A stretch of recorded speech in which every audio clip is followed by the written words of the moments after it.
wabarakatuh. Saya sebagai guru penggerak angkatan 5 akan mencoba mewawancarai Bapak Kepala Sekolah saya sendiri dengan Pak Sukarman MPD. Assalamualaikum warahmatullahi wabarakatuh. Waalaikumsalam warahmatullahi wabarakatuh. Bagaimana Pak kabarnya hari ini Pak? Alhamdulillah sehat. Gimana Pak sehat? Alhamdulillah sehat Pak. Begini Pak, mengenai tentang dilema etika dan dilema moral. Ya. Pasti Bapak sudah mengerti akan kebijakan-kebijakan yang menurut Bapak pas, menurut Bapak tepat untuk dilaksanakan, untuk Bapak ambil sebagai pimpinan di sekolah terutama. Nah, pertanyaan pertama, selama ini bagaimana Bapak sebagai kepala sekolah dapat mengidentifikasi kasus-kasus yang merupakan dilema etika atau bujukan moral? Bagaimana? Terima kasih Pak Reza. Untuk dilema etika moral ya. Etika dan atau bujukan moral. Etika moral itu kita melihat perilaku anak setiap hari di sekolah. Ya. Karena anak-anak itu biasanya ada di antara itu ya. Ya betul, pasti ya Pak. Pasti ada anak yang perbuatannya itu sedikit menyimpang. Betul. Menyimpang itulah yang harus perlu kita identifikasi. Ya. Nah, setelah diidentifikasi nanti kita cari apa itu akar masalahnya. terbaik ya. Akar masalahnya dulu kenapa anak berbuat seperti itu. Oh ya. Nah, setelah Dari sumbernya ya, dulu. dari sumbernya dulu. Nah, setelah diidentifikasi nanti kita refleksikan.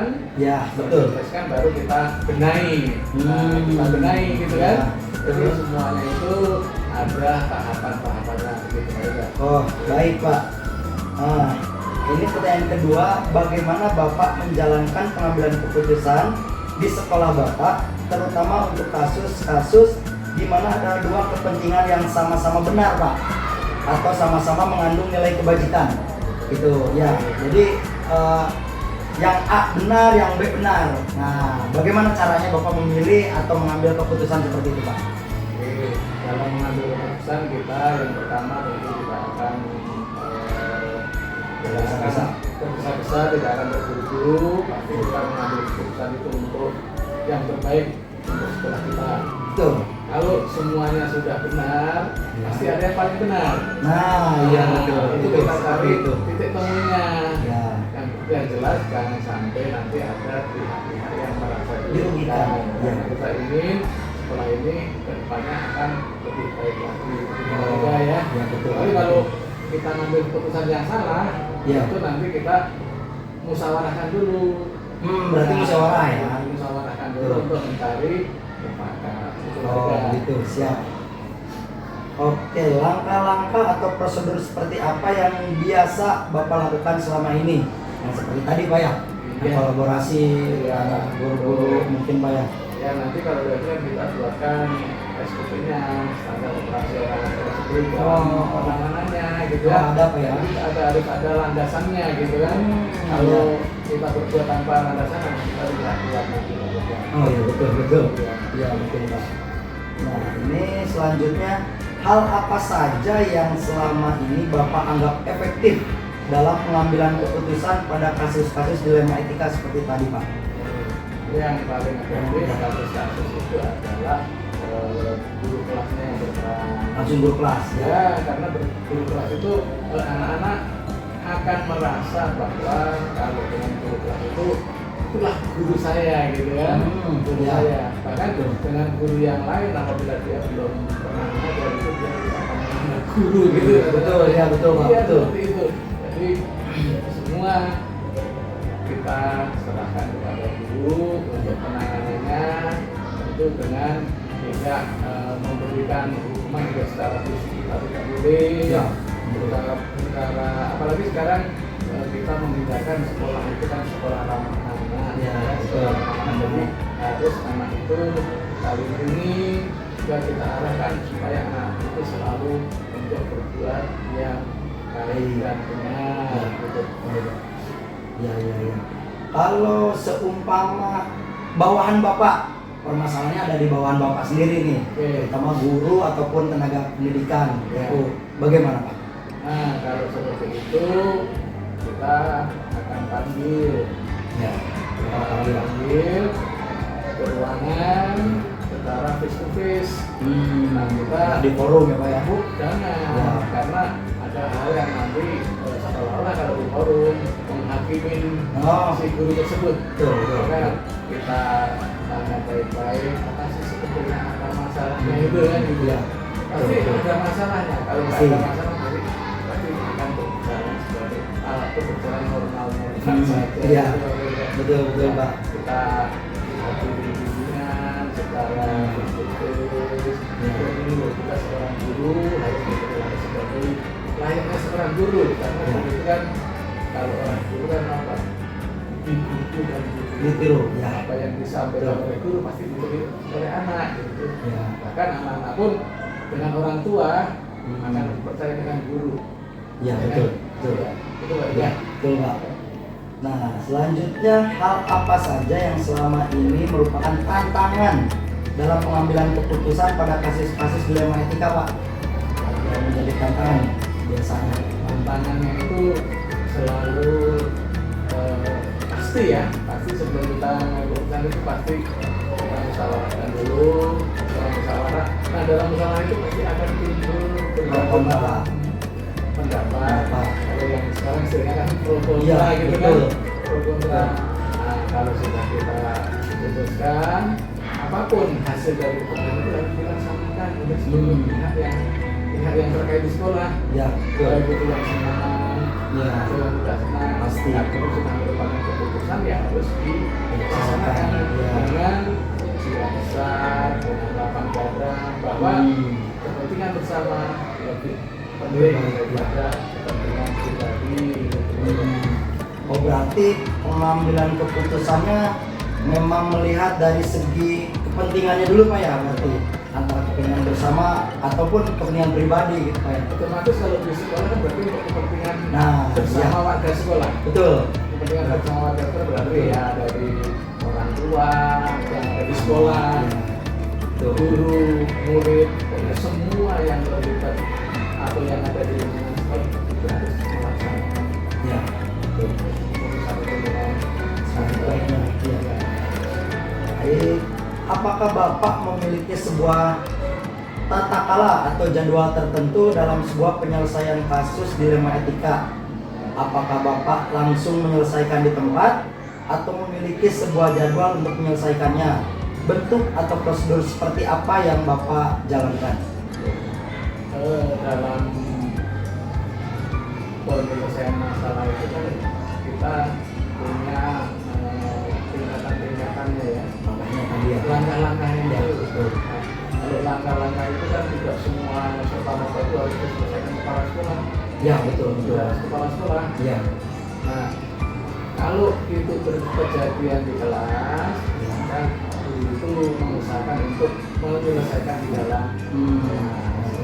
Ya, karena nanti kalau apa-apa dilempar ke kepala sekolah, bagaimana nanti fungsi guru sebagai BK, Ya. bimbingan konseling kan gitu Betul, kan? betul. Bimbingan konseling sebetulnya kan dalam kehidupan di sekolah ini selalu ada perilaku anak yang harus perlu kita bimbing.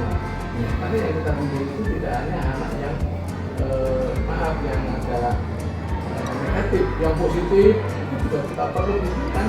Ya. Anak yang kurang kita bimbing, Ya. anak yang sudah bisa itu juga perlu bimbingan. Itu kan beda. Ya. Sekarang ini kan seolah-olah yang perlu dibimbing itu kan anak yang kurang, Ya. gitu kan? Ya. Yang kurang Ya. itu sebetulnya enggak. Yang Lebih. yang lebih pun harus Iya. kita patuh. Ya, betul. Berarti itu berdasarkan kekuatan Pak ya, berarti yang melihat kekuatan anak dan kekuatan guru ya. Oke, selanjutnya adakah seseorang atau faktor-faktor apa yang selama ini mempermudah atau membantu Bapak dalam pengambilan keputusan dalam kasus-kasus dilema etika? Kalau dalam pengambilan keputusan itu kan kita sebagai pimpinan, Ya, manajer kan, betul. itu memang ada yang harus diputuskan sendiri, ada yang harus diputuskan melalui bersama gitu ya.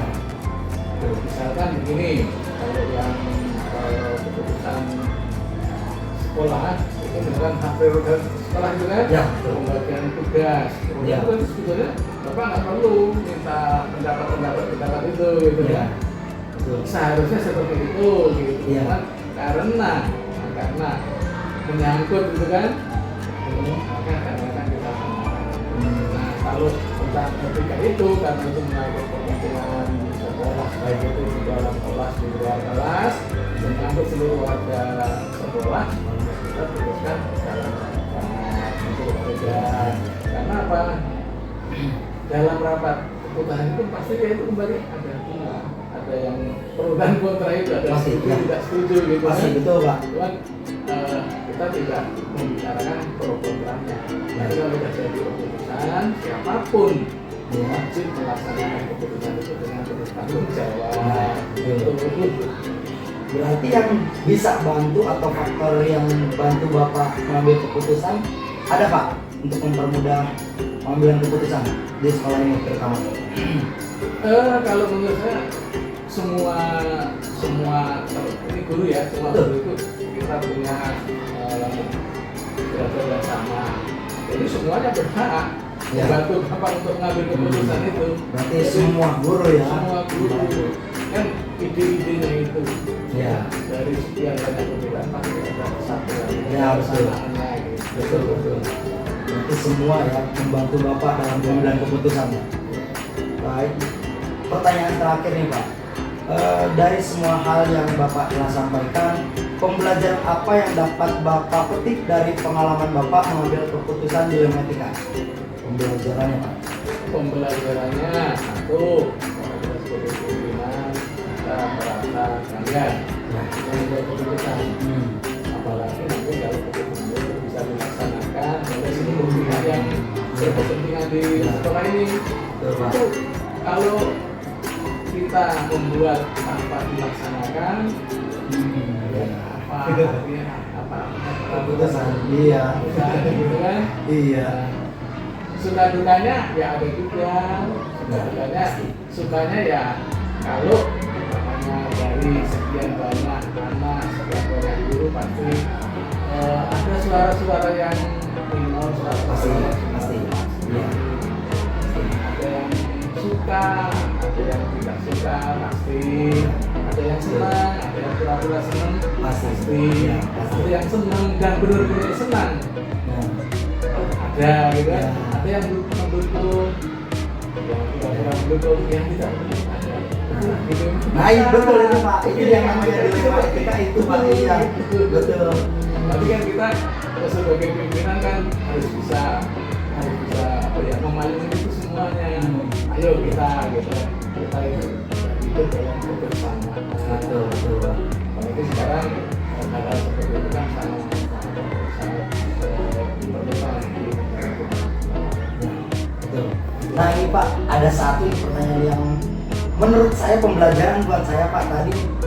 Kata Bapak betul ada dilematika nih antara guru yang pura-pura seneng, ada yang pura-pura banyak ya tadi yang Bapak jelasin. Nah itu gimana cara Bapak apa ya meminimalisir perbedaan ini Pak? Gitu. Jadi bagaimana cara Bapak melancarkan keputusan yang sudah diambil? Ya bagaimana? ya kita yang memberikan pemahaman kalau di rumah ya silakan kejadian di rumah kan pribadi ya Betul. kalau di sekolah ini kan harus ada kebersamaan Ya.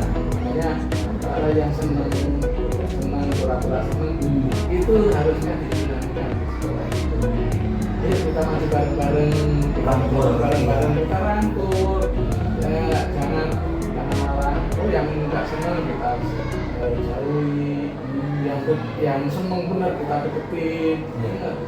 terlalu jauh juga tidak baik terlalu dekat tidak baik Betul. kita sebetulnya yang sewajarnya saja kita dalam bergaul lah kita Ya, betul. itu sewajarnya Betul. Terima kasih banyak Pak Karman. Ilmu dan pembelajaran dari pengalaman Bapak menjadi pimpinan di sekolah kami SDN 305. Terima kasih Pak untuk wawancara hari ini. Semoga sehat selalu. Terima kasih semuanya. Assalamualaikum warahmatullahi wabarakatuh. Pak, makasih banyak Pak ya. Ya, itu yang bisa disampaikan Pak Rega. Ya Pak, alhamdulillah Pak punya pelajaran juga.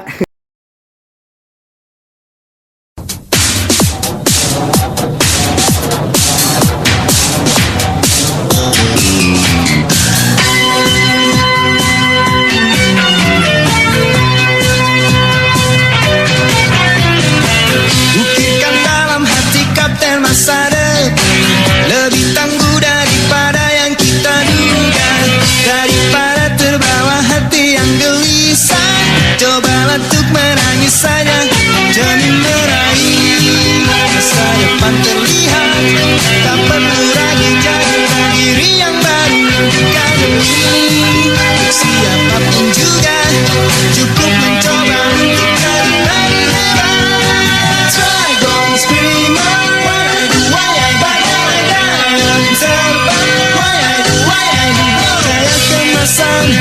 panggilan masa depan telah kan bimbing kita semua.